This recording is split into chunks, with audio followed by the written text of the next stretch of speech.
Dear American taxpayers, you may be surprised to learn that in America, one group enjoys a tax exemption and special privileges from the IRS, privileges that go beyond those afforded to any other taxpayer.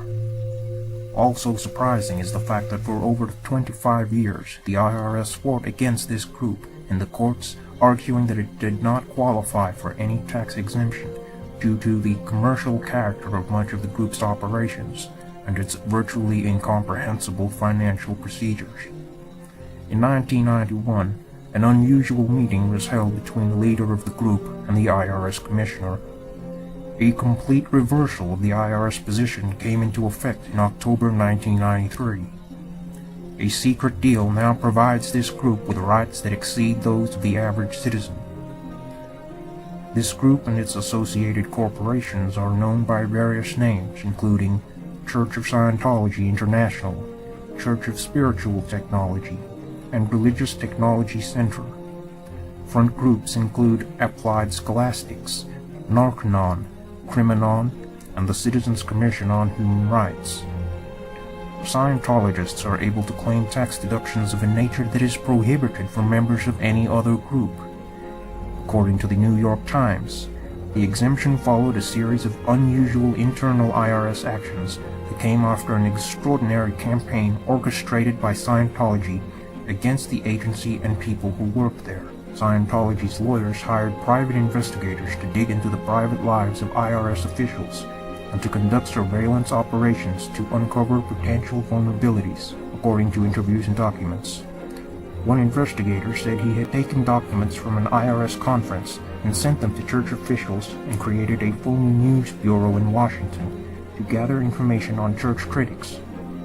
The church also financed an organization of IRS whistleblowers that attacked the agency publicly.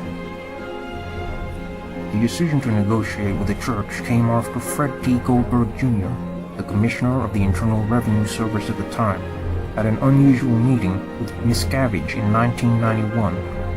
Scientology's own version of what occurred offers a remarkable account of how the church leader walked into IRS headquarters without an appointment and got in to see Goldberg, the nation's top tax official. Miscavige offered to call a halt to Scientology's suits against the IRS in exchange for tax exemptions. After that meeting, Goldberg created a special committee to negotiate a settlement with Scientology outside normal agency procedures. IRS tax analysts were ordered to ignore the substantive issues in reviewing the decision, according to IRS memorandums and court files. The IRS refused to disclose any terms of the agreement, including whether the church was required to pay back taxes. The position is in stark contrast to the agency's handling of some other church organizations. The U.S. Constitution upholds the principle of the separation of church and state. The Establishment Clause of the First Amendment ensures government policy remains neutral towards religious groups. According to the Constitution, one religious group should not receive special treatment by the U.S. government. On February 4, 2008, before 3 judges of the Ninth Circuit Court of Appeals, Jeffrey Zuckerman represented Michael and Marla Sklar, who were refused tax deductions for the religious component of their children's education. Their deduction was refused because they are not Scientologists. Judge Kim Wardlaw summarized the situation. The view of the IRS is that it can unconstitutionally violate the Constitution by establishing religion, by treating one religion more favorably than other religions in terms of what it allows as deductions, and there can never be any judicial review of that. Your Honor, that is not at all what I said. It is the IRS's view. Well, that's the bottom line. It's the IRS's view that it can settle, it can resolve an issue by conceding something to one person, one group, in exchange for a payment and resolution of litigation. It is not it's not a general policy of favoring one group, and I don't think that the IRS is acting unconstitutionally in settling. I know you're not going to say that that's the agreement, but it's written right into it.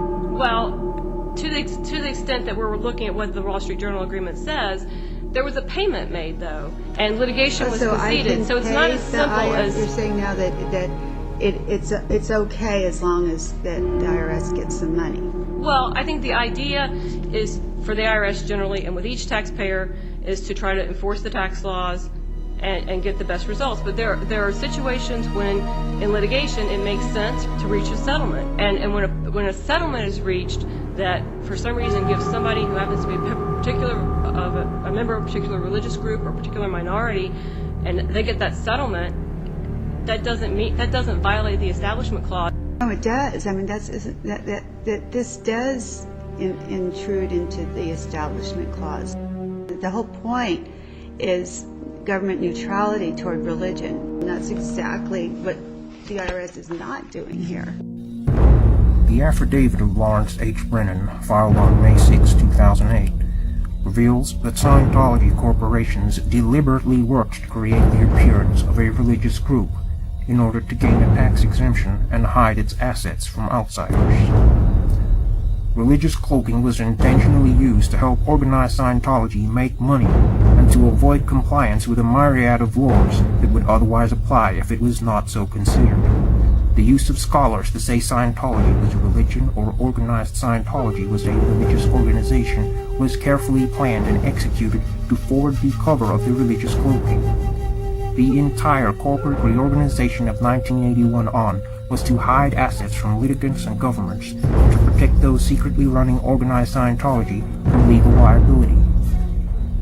The true danger lurking behind those corporate veils and hidden behind religious cloaking is organized Scientology's intention to control the legal systems and educational systems of the world, to rid the world of its enemies, and apply its brutal ethics policies to everyone.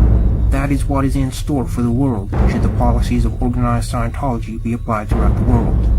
It has long been the intention of organized Scientology to do the above, as it uses its front groups like Narconon, Applied Scholastics, the Way to Happiness Foundation, etc., to get inroads into society for organized Scientology. If you feel that Scientology's secret deal with the IRS is an injustice to American taxpayers, please write to your congressman and inform others about this unacceptable situation.